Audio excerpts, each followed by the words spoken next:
ನೀನೇನು ಹೇಳ್ತಿದ್ಯಾ ನನಗೆ ಅರ್ಥ ಆಗ್ತಾ ಇಲ್ಲ. ಏನು ಹೇಳಬೇಕು ಅದನ್ನ ನೇರವಾಗಿ ಹೇಳ್ಬೇಡ. ಅಲ್ಲಪ್ಪ, ಅವರೆಲ್ಲರೂ ಏನು ಇವನು ಬರಿ ಕೈಯಲ್ಲಿ ಬಂದಿದ್ದಾನೆ, ಇವನಿಗೇನು ಗತಿನೇ ಇಲ್ವಾ ಅಂತ ಅನ್ಕೊಳಲ್ವಾ? ಅವರೇ ಬಿಸ್ನೆಸ್ ಹಾಕ್ಕೊಟ್ಟಿದ್ದಾರೆ, ಅವರೇ ಮನೇನೂ ಮಾಡ್ಕೊಟ್ಟಿದ್ದಾರೆ. ಒಂದು ಅಂತ ಏನೂ ಇಲ್ವಲ್ಲಪ್ಪ. ಗೊತ್ತು, ನಾನು ತುಂಬ ಚೆನ್ನಾಗಿ ಓದಿದ್ದೀನಿ, ನೀವು ಕಷ್ಟಪಟ್ಟು ನನ್ನ ಚೆನ್ನಾಗಿ ಓದಿಸಿದ್ದೀರಾ. ಸಾಲ್ ಓಕೆ ಫೈನ್. ಆದರೆ ಅದಕ್ಕೆ ತಕ್ಕಾಗಿ ನನ್ನ ಕೆಲಸ ಸಿಗಲಿಲ್ವಲ್ಲಪ್ಪ. ನಾನು ಏನು ಮಾಡಲಿ? ಸಿಂಚನ ಸಂಪಾದನೆಯಲ್ಲಿ ನಾನು ಕೂತ್ಕೊಂಡು ತಿಂತಾ ಇದ್ದೀನಿ. ನನಗೆ ಎಷ್ಟು ಮುಜುಗರ ಆಗ್ಬೇಡ ಹೇಳಿ. ಹರ್ಷ, ಇದನ್ನ ನೀನು ನಿನ್ನ ಕೈಯಾರೆ ಮಾಡ್ಕೊಂಡಿರೋದು. ಒಂದು ಹೆಣ್ಣು ನಮ್ಮನ್ನ ಮೆಚ್ಚಿ ಮದುವೆ ಆಗಿ ಬರ್ತಾಳೆ ಅಂದ್ರೆ ಅವಳನ್ನ ನೋಡ್ಕೊಳ್ಳೋ ಜವಾಬ್ದಾರಿ ನಮ್ದು. ಕೂಲಿ ನಾಲಿ ಮಾಡಾದ್ರೂ ಅವಳನ್ನ ನೋಡ್ಕೋಬೇಕಾದ್ದು ನಮ್ಮ ಕರ್ತವ್ಯ. ಅದನ್ನ ಮಾಡ್ತಾ ಇದ್ದೀಯ ನೀನು. ಅದನ್ನೆಲ್ಲ ಬಿಟ್ಟು ಇವಾಗ ಹಿಂಗೆ ಮಾತಾಡಿದ್ರೆ ನಾನೇನಪ್ಪ ಮಾಡಲಿ? ಅದೆಲ್ಲ ಸರಿನಪ್ಪ, ಅಷ್ಟೊಂದು ಕಷ್ಟಪಟ್ಟು ಓದಿದ್ದೀನಲ್ವಾ, ಅದಕ್ಕೆ ತಕ್ಕ ಹಾಗೆ ಕೆಲಸ ಸಿಗದಿರ ನಾನೇನು ಮಾಡಲಿ? ಅದು ಇದು ಮಾಡ್ಕೊಂಡು ಕೂತಿರೋಕ್ಕಾಗತ್ತಾ? ನೀವು ಸ್ವಲ್ಪ ಯೋಚನೆ ಮಾಡಿ. ಈಗ ಆ ಮನೆಗೆ ಶಿಫ್ಟ್ ಆಗ್ತಾ ಇದ್ದೀವಿ. ಹೊಸ ಮನೆಗೆ ಶಿಫ್ಟ್ ಆಗಬೇಕು ಅಂದ್ರೆ ಖರ್ಚು ವೆಚ್ಚ ಎಲ್ಲ ಎಷ್ಟಿರುತ್ತೆ ನಿಮ್ಗೆ ಗೊತ್ತಿರಲ್ವಾ? ನಾನು ಹೇಗೆ ನಿಭಾಯಿಸ್ಲಿ? ಅಪ್ಪ, ನಿಮಗೂ ಆಸೆ ಇತ್ತು ತಾನೆ, ಒಂದೊಳ್ಳೆ ಮನೆ ಮಾಡಬೇಕು, ಅಲ್ಲಿರಬೇಕು, ಕನಸು ಆಸೆ ಎಲ್ಲ ಇಟ್ಕೊಂಡಿದ್ರಿ ತಾನೆ. ಅದನ್ನ ನಾನು ನೆರವೇರಿಸ್ತಾ ಇದ್ದೀನಿ. ಅದ್ರ ಬಗ್ಗೆ ಹೆಮ್ಮೆ ಖುಷಿ ಏನೂ ಇಲ್ವಲ್ಲಪ್ಪ ನಿಮ್ಗೆ? ಅದಕ್ಕೆ ಅದಕ್ಕೆ ಅದಕ್ಕೆ ಅದು ಒಂದು ಸ್ವಲ್ಪ ದುಡ್ಡು ಕೊಟ್ರೆ ನನ್ನ ಲೈಫ್ ಸೆಟಲ್ ಮಾಡ್ಕೋತೀನಿ, ಅಮ್ಮನೂ ಚೆನ್ನಾಗಿ ನೋಡ್ಕೋತೀನಿ, ಮನೆ ಖರ್ಚು ವೆಚ್ಚಕ್ಕೂ ಆಗತ್ತೆ. ನಮ್ಮತ್ತೆ ಮಾವನು ಸ್ವಲ್ಪ ರೆಸ್ಪೆಕ್ಟಲ್ಲಿ ಮಾತಾಡಿಸ್ತಾರೆ ನನ್ನ, ಇಲ್ಲಾಂದ್ರೆ ಬಾಯಿ ಬಂದಾಗೆಲ್ಲ ಮಾತಾಡ್ತಾರಪ್ಪ. ಹರಿ, ನಿನಗೆ ಕೊಡ್ಬೇಕಾದ ಪಾಲನ್ನ ನಿನಗಾಗ್ಲೇ ನಾನು ಕೊಟ್ಟಿದ್ದೀನಿ. ಪ್ಲೀಸ್, ಆ ಪರಿಸ್ಥಿತಿ ಬೇರೆ ಈ ಪರಿಸ್ಥಿತಿ ಬೇರೆ ಅಲ್ವಾ?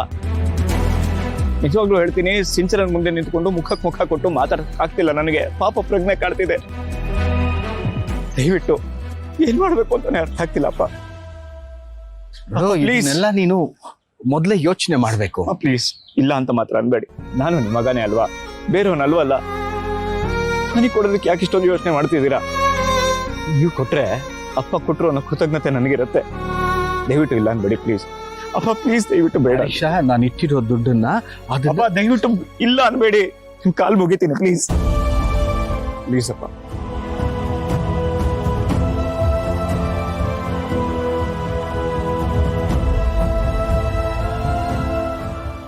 ಆಯ್ತು, ಕೊಡ್ತೀನಿ.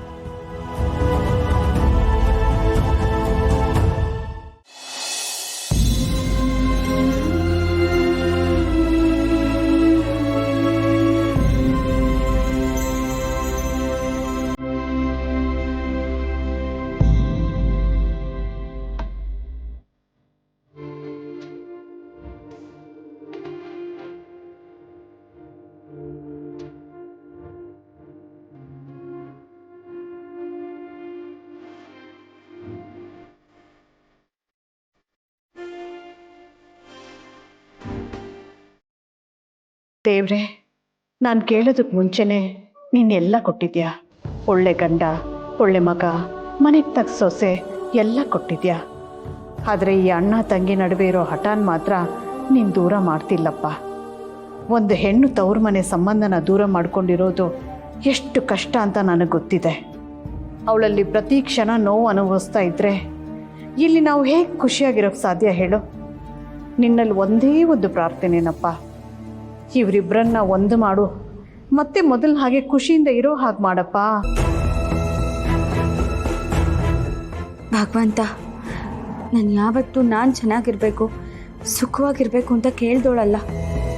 ಯಾಕಂದರೆ ದೇವ್ರೆ ಅಂತ ಅಪ್ಪ ಅಮ್ಮನ್ನ ಕೊಟ್ಟಿದ್ಯಾ. ಇಲ್ಲಿವರೆಗೂ ಅವ್ರು ನನಗೆ ಯಾವುದೇ ತೊಂದರೆ ಆಗದಿರೋ ಹಾಗೆ ನೋಡ್ಕೊಂಡಿದ್ದಾರೆ. ಆದರೆ ನಾನೇ ಅವ್ರಿಗೆ ಕಷ್ಟಗಳ ಮೇಲೆ ಕಷ್ಟ ಕೊಟ್ಟಿದ್ದೀನಿ.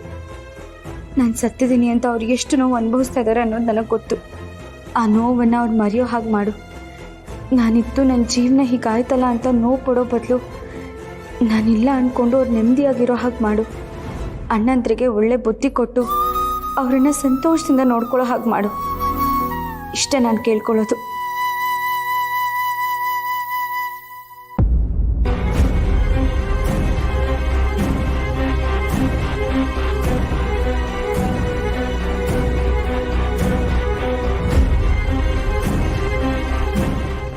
ಅಮ್ಮ, ದೇವ್ರ ಹತ್ರ ಏನು ಬೇಡ್ಕೊಂಡ್ರಿ?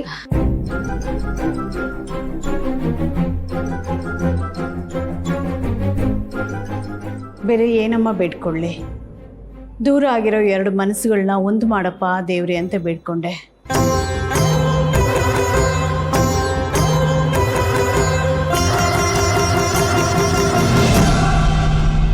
ಈಗ ನನಗೆ ಆಸೆ ಅಂತ ಇರೋದು ಅದೊಂದೇ ಅಮ್ಮ.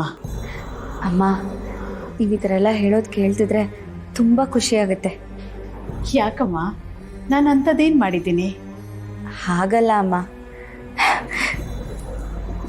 ಹೆಂಡತಿಗೆ ಗಂಡನ ಮನೆ ಕಡೆಯವರೆಲ್ಲ ಯಾವಾಗಲೂ ಸ್ವಲ್ಪ ಅಷ್ಟಕ್ಕಷ್ಟೇನೆ.